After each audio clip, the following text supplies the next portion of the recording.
Yeah, the coach, Scott Spinelli, joins us. Hey, Coach, it's always great to have you with us. Hey, always great to be here with you guys. Thanks for having me today. All right.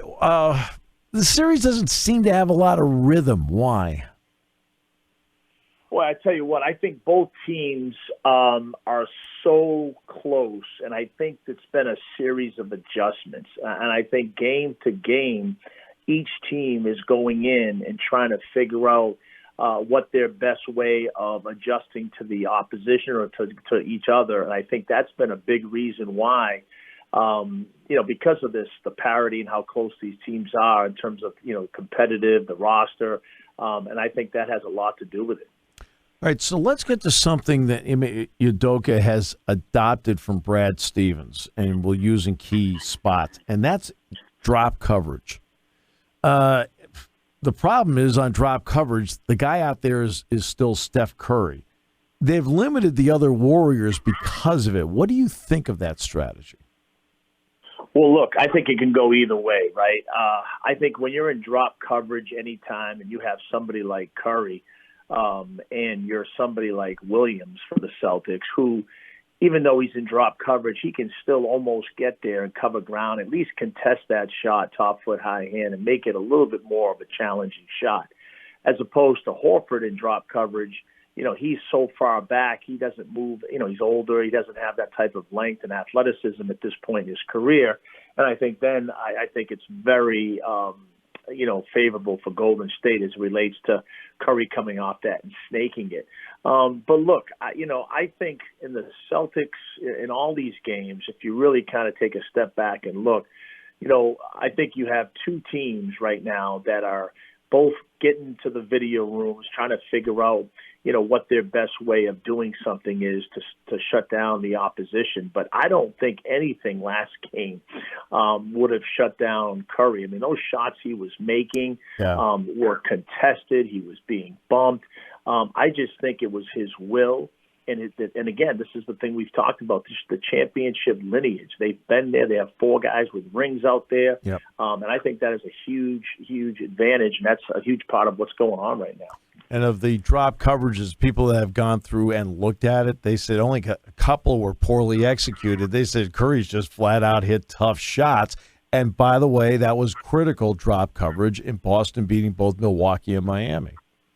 Great. Yeah, very well. A great point. Yeah. Great point. All right. So now let's get to Draymond Green. They kept talking about, boy, what a tough call to put him on the bench in the fourth quarter.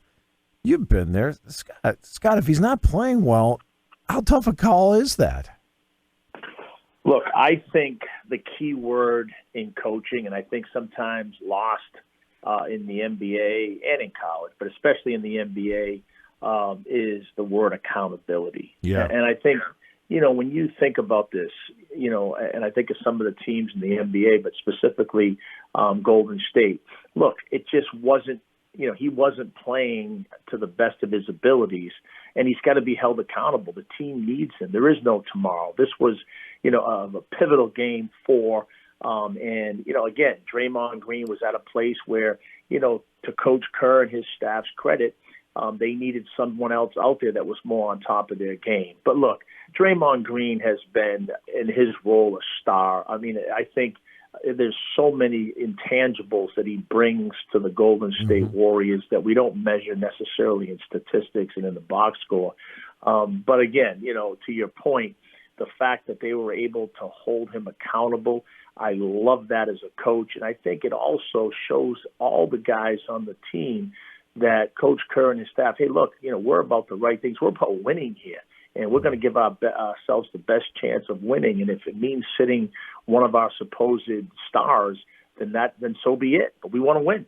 Yeah, and that's exactly right. So that's well put, Scott, because that's what it's about. It's like, look, you may be critical to us, which Green is, but if you're not getting it done, I got to go someplace else and see if somebody else can get it done. And that's about what Steve Kerr did, because there's only potentially 3 more games left after this. That's it. That's it. All right, so I want to get to 2-for-1s, because obviously in the NBA you're going to get obviously a lot of opportunities for 2-for-1s. I know in college, in our broadcast, Dick Girardi and I in the Penn State broadcast, we do talk about 2-for-1s all the time. And in college, it's a mixed bag as to how often we see it. Are you seeing a trend, though, for some rushed 2-for-1s? I don't mean just in this series, but in general in the NBA. Because, I mean, I understand the point strategy of it, but sometimes I feel that there's a zeal to try and get a 2-for-1, and you're getting a rush shot on the first one. I think it's all situational, right? I think if you're going against a set defense and you're trying to go for a 2-for-1 in any situation in terms of the NBA or college, I think it's very difficult against a set defense to get a high percentage shot. And to me, as a coach, I actually worked for a coach that used to tell me all the time, hey, look, that shot right there, that bad shot you took is like a turnover off the rim. And oftentimes, if you're going to come down against a set defense and just rush into some shot that's, again, it turns into a turnover off the rim and the other team gets out, gets an advantage break out of it, then it defeats the whole purpose, right? So I think, to your point, I think if you have a chance, whether it's in transition, whether it's, you've pitched ahead, you've got a little bit of a opportunity maybe to drive the ball against a defense that kind of is still in rotation or still getting back, then I think 2-for-1s are a little bit more realistic and I think can help you. But again, in these playoff games, and I know the scores have been somewhat lopsided, but I still think these possessions are so valuable in terms of momentum, making a shot that maybe gets one of the shooters confidence. So, look, I don't think it's as prevalent, at least in this playoff of the championships series, to be, something that I would really kind of overanalyze unless it was to what we talked about earlier. It was a favorable shot. Right, yeah, because and a lot of them are threes, and sometimes a missed three is the first pass to a fast break. Exactly. And now let's get to Jayson Tatum. What are you seeing in him? I was just talking about that. I got to tell you, for me personally, I think what Coach Ime Udoka and his staff, as well as what Brad Stevens has done in terms of completing this roster, is nothing short of remarkable. I think they've done, both of them, Executive of the Year, Coach of the Year, they've done an unbelievable job. And here's why I'm going to say that to you. Look, oftentimes in the NBA, you get these stars, these superstars that can get their shot off at any time. And to me, the game, especially whether it's NBA, college, just the game of basketball, has changed so much with that three-point line that when you have a player like Tatum, who is leading his team in not only scoring points per game, and I get it, maybe his percentages aren't as good, but he's also making the right play, and he's leading the team in assists. To me, if you can get a star, him or Brown, to make the right play, to do what the defense dictates you to do, drive the ball if they're helping, make the extra pass. If there's no help, drive, try to get to the rim of playoff two, and then finish through contact. Whatever it may be, to me, Tatum has made the right play, and I think his teammates, they're actually getting confidence from this. They feel like he believes in me, and then he's kicking them out to a roster that's been put together with three-point shooters virtually at every position.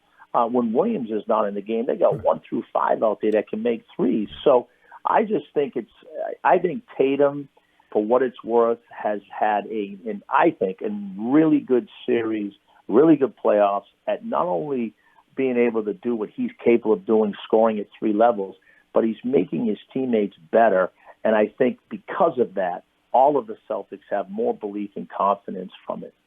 Brad Stevens was able to acquire Derrick White from the Spurs. What has he meant in the playoffs for Boston? Well, I tell you what, I think he's as valuable a player in his role as a lot of those guys are in theirs, right? He comes off the bench. You can rely on him and count on him to be a two-way player. He not only can make open shots to what we just talked about, he not only can drive the ball and finish or make his teammates better, he also defends at a high level, both on the ball, and he's always in the right position off the ball. I just think he really, truly kind of equates to winning. I think he's a winner. I think he's been a huge addition to their team. Again, a two-way player, a guy that plays both ends of the floor. And for me, again, if you look at their roster, when he comes in the game, and I don't know what his plus minus is, but to me, he's been a huge, huge part of the Celtics' success this entire playoffs. I hear everybody talk about Klay Thompson being up and down, and all I keep thinking is he is coming off two really bad injuries. To me, the coach, in a lot of ways, I think what he's doing actually is remarkable because he's logging a lot of minutes, and he's still making plays for them. What do you think? I agree. I agree. I think it's a great point you make. Look, he's been out of basketball for 2 years, right? And then all of a sudden, you got to get in the NBA playoffs, never mind the championship, and every possession is amped up. I mean, the stakes are high, the stage is as big as it gets. And look, I mean, we've talked about this, anytime you play on a stage like that where every possession, every pass is contested and everybody's being as physical as they possibly can, it takes probably a little time to get acclimated to that. Even though you're a superstar, you've done it before, you've been out of basketball for 2 years. And to your point, look, he's made some big shots. I mean, last game he had 4 threes, and they were in the fourth quarter. I think, again, as this series goes, I think he's going to play better and better as he becomes a little bit more comfortable and familiar with the speed of the game and the intensity of every possession.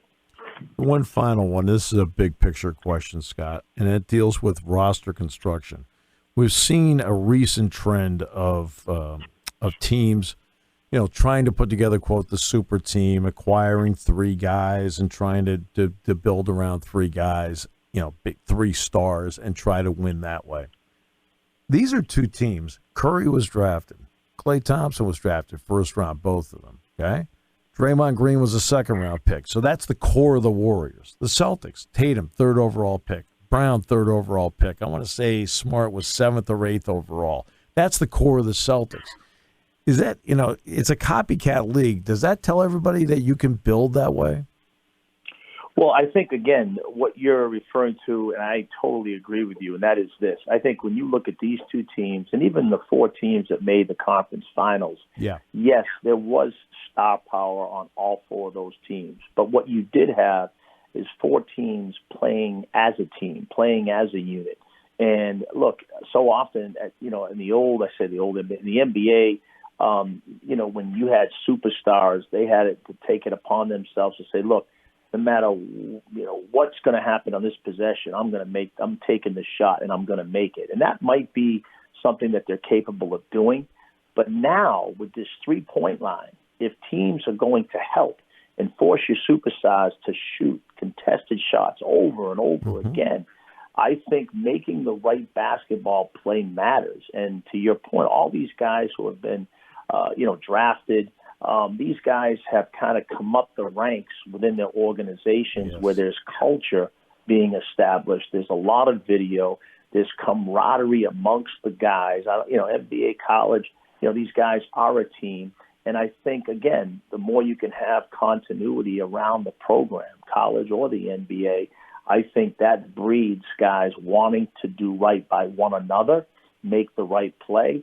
And look, I think it's great for the NBA because we're watching a great brand of basketball right now, one that really shows how important versatility with skill and savvy matter in this day and age. Well put. Scott, thanks so much. Really appreciate you very much, Coach.